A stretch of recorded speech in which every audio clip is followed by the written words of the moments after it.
Thank you, Ascan Corla. Minister, sometimes it's difficult to know what the best thing to say is when it comes to any discussion on Gaza. Look, there's lots we can say. We've had a number of discussions and debates at this point.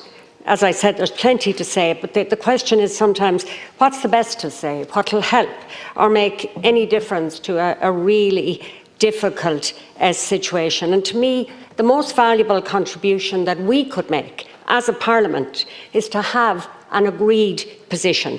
That would be really strong.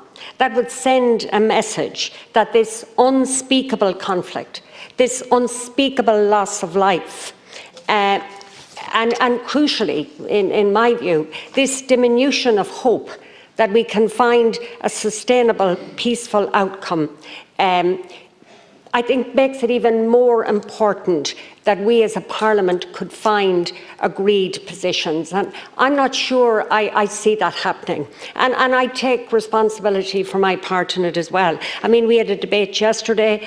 We are having a debate this morning. We've had various amendments to the resolutions coming in at the last minute. And that's democracy. But maybe I'm naive.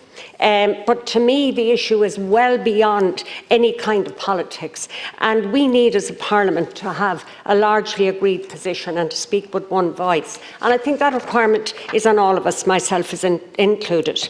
My time is limited, but it is important we take a stand. And in that context, I largely support the motion with some amendments put forward.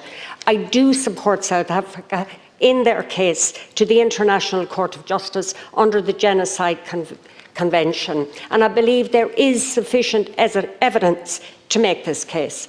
Initially, we all condemned the brutal attack by Hamas, then the disproportionate response by Israel. But today, Benjamin Netanyahu is reported as saying to cadets that total victory is our objective, and we know what that means. So finally, Minister, I do think we need to support South Africa's case. And finally, in critical situations, sometimes we need to do what we can. And in that context, I would ask once again that we make renewed and vigorous efforts to get dependents of Irish citizens out of Gaza as quickly as possible.